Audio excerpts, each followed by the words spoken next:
Sebelumnya, Presiden Prabowo Subianto ingin timnas Indonesia masuk ke Piala Dunia. Hal ini disampaikan Presiden Prabowo mengingat timnas Indonesia sedang menghadapi kualifikasi Piala Dunia 2026. Indonesia harus masuk Piala Dunia.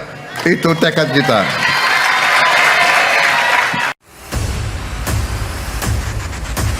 Jurus kesaktian oleh Romeni, harapan rakyat Indonesia sebesar Gunung Everest pun terlihat mudah. Kami siap bungkam Arab Saudi di kandangnya sendiri.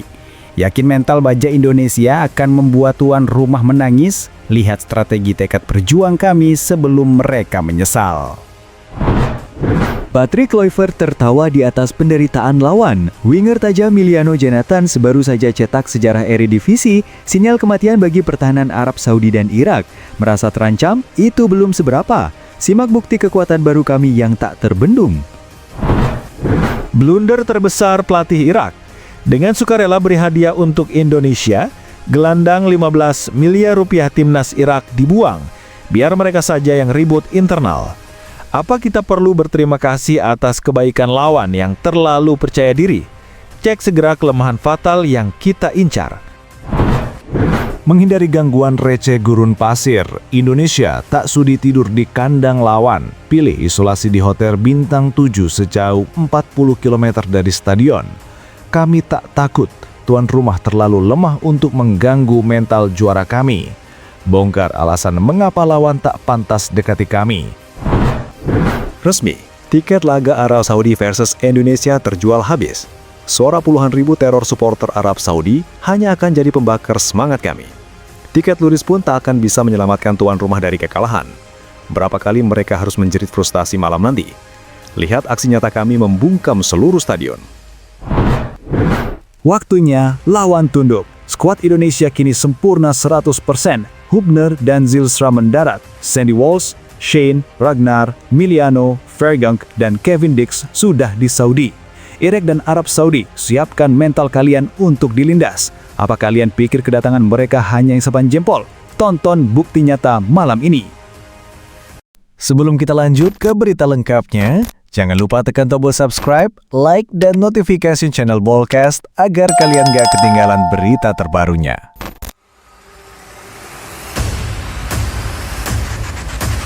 Oleh Romeni ungkap cara hadapi ekspektasi tinggi publik Indonesia jelang lawan Arab Saudi. Ekspektasi tinggi publik Indonesia menjelang laga krusial timnas melawan Arab Saudi pada 8 Oktober dan Irak pada 11 Oktober 2025 di babak 4 kualifikasi Piala Dunia 2026 menjadi sorotan utama, terutama bagi para pemain kunci, termasuk striker andalan Oleh Romeni. Pemain Oxford United ini tak hanya menghadapi tekanan dari lawan-lawan tangguh di grup A, tetapi juga beban harapan dari jutaan penggemar sepak bola di tanah air yang mendambakan sejarah tercipta, yakni lolos ke putaran final Piala Dunia. Dalam berbagai wawancara, Oleh Romeni secara terbuka mengungkapkan pendekatannya untuk mengubah tekanan tersebut menjadi energi positif. Ia menegaskan bahwa ekspektasi besar yang mengarah padanya dan timnas tidak ia jadikan sebagai beban yang memberatkan, melainkan justru sebagai motivasi dan pemicu untuk tampil lebih baik lagi di lapangan. Sikap mental ini menjadi kunci, terutama mengingat Romeni merupakan salah satu penyerang tersubur timnas saat ini. Selain itu, Romeni juga membeberkan ritual pribadinya dalam mempersiapkan diri, termasuk yang ia sebut dengan memainkan pertandingan di kepalanya. Ritual ini bukan sekadar latihan fisik, melainkan proses visualisasi dan manifestasi yang ia lakukan hampir setiap malam. Romeni membayangkan situasi-situasi krusial dalam pertandingan, mulai dari pergerakan, skema serangan, hingga momen mencetak gol sebagai cara untuk memperkuat mental dan kesiapan batinnya jelang turun ke lapangan. Namun persiapan Romeni juga dibayangi kondisi fisik yang belum 100%. Ia baru pulih dari cedera lutut yang diderita sejak Juli 2025. Manajer timnas Sumarji sempat menyatakan bahwa kondisi Romeni baru mencapai sekitar 95%. Keraguan atas kebugaran penuh Romeni ini menjadi tantangan bagi pelatih Patrick Kluivert. Juru taktik asal Belanda itu harus berhati-hati dan menimbang risiko cedera kambuh, juga Romeni dipaksakan bermain penuh, apalagi mengingat padatnya jadwal dengan menghadapi Irak hanya berselang 3 hari. Kluivert sendiri telah mengkonfirmasi bahwa ia akan memantau perkembangan Romeni secara ketat dari hari ke hari dan tidak akan terburu-buru mengambil keputusan. Kebugaran Romeni menjadi kunci vital di lini serang. Namun, opsi pemain lain seperti Ragnar Orad Mengoan dan Ramadan Sananta juga disiapkan untuk mengisi posisi ujung tombak jika Rumini belum memungkinkan bermain penuh. Terlepas dari isu cedera, optimisme tetap menyelimuti skuad Garuda. Aura positif diungkapkan oleh manajer AIM jelang laga krusial ini. Komitmen dan mimpi besar Rumini untuk membawa timnas Indonesia berprestasi bukan sekedar mencetak gol, menjadi semangat yang ia bawa dalam menghadapi dua laga penentu di Timur Tengah ini. Singkatnya, bagi Rumini, tekanan dan ekspektasi publik adalah bahan bakar, bukan penghalang. Sensasi di Arab Saudi, tolak rekomendasi tuan rumah, timnas Indonesia pilih hotel mewah Park Hyatt berjarak 40 km dari stadion demi menghindari gangguan non-teknis. Keputusan timnas Indonesia dalam memilih akomodasi di Jeddah, Arab Saudi, menjelang dua laga krusial putaran keempat kualifikasi Piala Dunia 2026 telah mengejutkan publik, terutama media lokal Arab Saudi. Tim asuhan Patrick Kluivert ini diketahui memilih hotel Park Hyatt Jeddah, sebuah akomodasi mewah yang ironisnya terletak sekitar 40 km dari Stadion King Abdullah Sports City, tempat laga melawan Arab Saudi 9 Oktober dan Irak 12 Oktober akan digelar. Jarak yang sangat jauh ini kontras dengan pilihan hotel yang biasanya dipilih oleh tim tamu, termasuk hotel yang direkomendasikan oleh Federasi Sepak Bola Arab Saudi. Alasan utama, antisipasi faktor non-teknis. Langkah anti-mainstream PSSI ini bukan tanpa alasan. Ketua Umum PSSI Erick Thohir telah menegaskan bahwa keputusan untuk menolak akomodasi yang disediakan panitia lokal adalah murni demi kepentingan tim dan untuk menghindari potensi gangguan non-teknis. Pengalaman pahit di masa lalu saat bertanding di kawasan Timur Tengah menjadi pelajaran berharga. Erick Thohir menyebutkan bahwa timnas Indonesia pernah mengalami perlakuan kurang mengenakan, mulai dari pengawalan yang tidak memadai hingga keterlambatan tiba di lapangan yang berlebihan, yang diduga sebagai upaya tuan rumah untuk mengganggu fokus dan persiapan tim tamu. Kami ingin fokus di sana, ujar Erick Thohir. Seraya menambahkan bahwa PSSI telah mengirim tim advance untuk mengecek dan memastikan kondisi akomodasi terbaik. Kebebasan dan standar kualitas. Manajer Timnas Indonesia Sumarji menguatkan pernyataan tersebut. Menurutnya, rekomendasi hotel dari SAFF hanya bersifat saran, bukan kewajiban. PSSI ingin memiliki kebebasan penuh dalam memilih tempat menginap yang paling sesuai dengan kebutuhan teknis dan non-teknis skuad Garuda, termasuk standar kenyamanan, keamanan, dan fasilitas. Hotel Park Hyatt Jeddah yang dipilih sendiri oleh PSSI dikenal sebagai salah satu hotel berkelas dunia yang pernah digunakan oleh klub raksasa sekelas Real Madrid yang menjamin fasilitas dan privasi optimal. Meskipun harus menempuh jarak 40 km yang berarti menanggung risiko kemacetan atau waktu tempuh yang lebih lama menuju stadion, PSSI menilai manfaat dari lingkungan yang kondusif dan terisolasi dari keramaian atau gangguan pihak luar jauh lebih penting. Misi Silent Killer Timnas di putaran keempat. Keputusan ini mencerminkan keseriusan dan profesionalisme PSSI di bawah kepemimpinan Erick Thohir dalam menjamin persiapan timnas yang optimal, sekecil apapun faktornya. Selain masalah hotel, PSSI juga mengambil langkah tegas dengan melayangkan surat protes kepada FIFA dan AFC mengenai penunjukan wasit dari regional yang sama, Kuwait, yang dinilai kurang netral. Seluruh langkah strategis dan antisipatif ini mengindikasikan bahwa timnas Indonesia datang ke Arab Saudi dengan misi senyap dan fokus total. Mereka berusaha mengontrol setiap variabel yang bisa mempengaruhi performa, termasuk meminimalkan gangguan sway atau kecurangan di luar lapangan, demi berjuang keras memperebutkan satu tempat di Piala Dunia 2026. Kabar gembira datang dari panggung sepak bola Eropa menjelang bergulirnya babak keempat kualifikasi Piala Dunia 2026 zona Asia. Pelatih timnas Indonesia, Patrick Kluivert, diyakini merasa sangat gembira setelah mengetahui salah satu pemain sayap andalannya, Emiliano Jonathans, baru saja mengukir sejarah pribadi di kasta tertinggi Liga Belanda, Eredivisie. Sejarah yang dimaksud bukanlah gol, melainkan sebuah assist perdana yang dicatatkan oleh winger berusia 21 tahun tersebut sepanjang karirnya di kompetisi elit tersebut. Jonathans yang bermain untuk FC Utrecht sukses menyumbangkan umpan kunci dalam laga tandang yang mempertemukan klubnya melawan raksasa Belanda Feyenoord Rotterdam pada pekan ke-8 Eredivisie 2025-2026, Minggu 5 Oktober 2025 malam WIB. Meskipun FC Utrecht harus mengakui keunggulan Feyenoord dengan skor 2-3, kontribusi Jonathans berupa assist ini menjadi sorotan utama. Ini merupakan torehan yang sangat berarti karena ia mencatatkan momen bersejarah ini setelah melakoni total 31 penampilan di kasta tertinggi Liga Belanda. Prestasi ini bukan hanya penting bagi sang pemain, tetapi juga menjadi modal berharga bagi skuad Garuda. Dampak positif bagi timnas dan Patrick Kluivert. Patrick Kluivert yang dikenal sangat memperhatikan perkembangan para pemain keturunan Indonesia di luar negeri tentu akan menyambut baik berita ini. Bagi timnas Indonesia, Emiliano Jonathans merupakan salah satu amunisi vital di lini serang yang diharapkan mampu membongkar pertahanan lawan-lawan tangguh di kualifikasi Piala Dunia 2026 seperti Arab Saudi dan Irak yang akan dihadapi pada 9 dan 12 Oktober mendatang. Pencapaian ini dipercaya dapat meningkatkan kepercayaan diri Emiliano Jonathans secara signifikan. Kepercayaan diri yang tinggi dari para pemain Brau sangat dibutuhkan oleh skuad Garuda untuk menghadapi dua laga hidup mati yang menentukan langkah Indonesia menuju Piala Dunia 2026.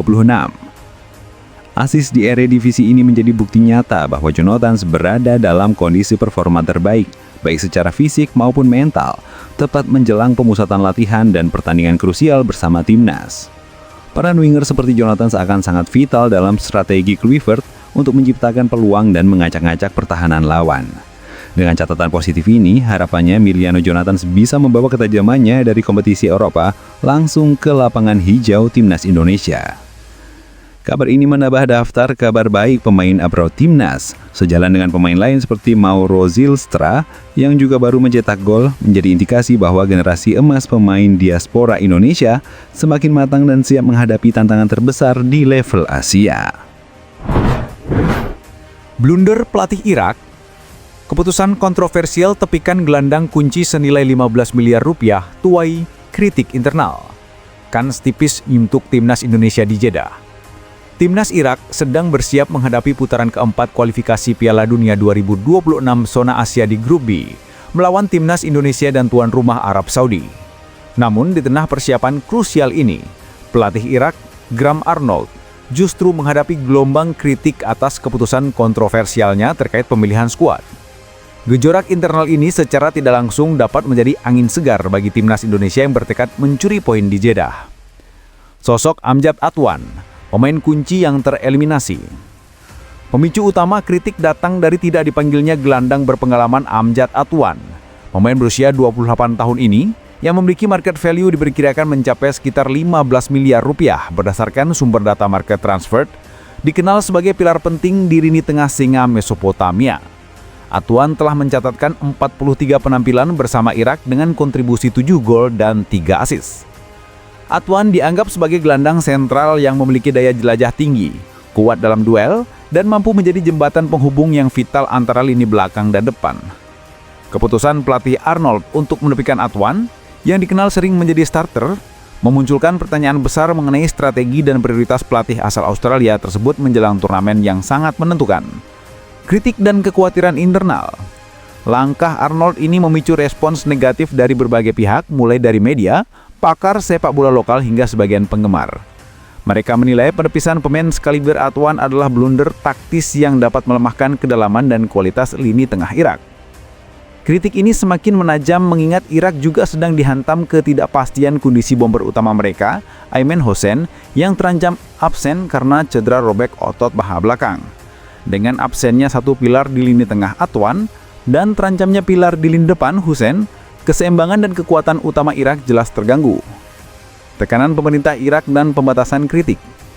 Gejolak di kubu Irak juga terlihat dari langkah ekstrim yang diambil otoritas media dan komunikasi di negara tersebut. Jelang putaran penentu ini, pemerintah Irak secara resmi mengumumkan kebijakan untuk membatasi kritik media yang tidak membangun terhadap timnas. Bahkan ada ancaman denda, pemblokiran hingga proses hukum bagi siapapun yang tidak mendukung singa Mesopotamia atau yang dianggap merusak mimpi yang sudah lama dinantikan ini. Kebijakan ini mengindikasikan adanya tekanan mental dan ekspektasi yang sangat besar di dalam tubuh timnas Irak. Alih-alih meredakan situasi, kebijakan tersebut justru menyoroti adanya kerentanan emosional dan ketakutan akan kegagalan, terutama setelah keputusan kontroversial penentuan skuad. Keuntungan tuan rumah. Krisis cedera hantam pilar timnas Indonesia dan Irak, Arab Saudi melenggang siap tempur 100%. Tensi persaingan di putaran pertama, kualifikasi Piala Dunia 2026 zona Asia di Grup B, semakin memanas menjelang matchday yang akan digelar di Jeddah, Arab Saudi. 3 tim, Arab Saudi, Timnas Indonesia, dan Irak beradu untuk memperebutkan 1 tiket otomatis ke Piala Dunia. Namun persiapan ketiga tim menunjukkan kontras yang signifikan, di mana kebugaran pemain pilar menjadi faktor penentu utama. Laporan dari media lokal Arab Saudi memastikan bahwa timnas Arab Saudi berada dalam kondisi 100% siap tempur. Tidak ada pemain kunci yang mengalami cedera jangka panjang atau dipastikan absen. Sebuah situasi yang sangat kontras dengan timnas Indonesia dan Irak. Beberapa pemain memang sempat menjalani latihan terpisah karena sakit atau cedera ringan. Namun semuanya kini telah bergabung dan fit kembali. Keuntungan kebugaran ini berarti pelatih Hervé Renard atau pelatih yang berwenang saat ini mengingat perombakan kepelatihan memiliki kedalaman skuad penuh untuk memilih strategi terbaik tanpa harus memusingkan opsi pengganti darurat. Kekuatan utama Arab Saudi terletak pada dominasi pemain-pemain yang berkompetisi di Liga Pro Saudi yaitu Saudi Pro League, liga yang kini diisi oleh bintang-bintang dunia. Meskipun mereka tidak mengandalkan pemain naturalisasi, kohesi dan kualitas individu para pemain lokal ini sudah teruji di level tertinggi, terutama melalui klub-klub raksasa seperti Al Hilal, Al Nassr, dan Al Ahly. Bermain di Stadion King Abdullah Sports City, Jeddah memberikan keuntungan besar bagi Arab Saudi. Dukungan penuh dari supporter yang fanatik di kandang sendiri seringkali berfungsi sebagai pemain ke-12 yang dapat meningkatkan moral tim dan memberikan tekanan psikologis masif kepada lawan. Selain itu, Arab Saudi adalah satu-satunya tim di grup B yang tidak perlu membuang waktu dan energi untuk perjalanan jauh. Sementara timnas Indonesia memilih hotel terjauh untuk alasan non-teknis dan Irak juga harus menempuh perjalanan, Arab Saudi dapat memaksimalkan waktu pemulihan dan latihan strategis di fasilitas terbaik mereka sendiri. Situasi ini membuat Arab Saudi memiliki start yang jauh lebih nyaman dalam perburuan tiket ke Piala Dunia 2026. Dengan lawan yang pincang akibat badai cedera dan keunggulan bermain di kandang, semua mata tertuju pada Arab Saudi untuk memanfaatkan situasi ini dan mengamankan 3 poin krusial, baik saat melawan timnas Indonesia pada 9 Oktober maupun saat menghadapi Irak setelahnya.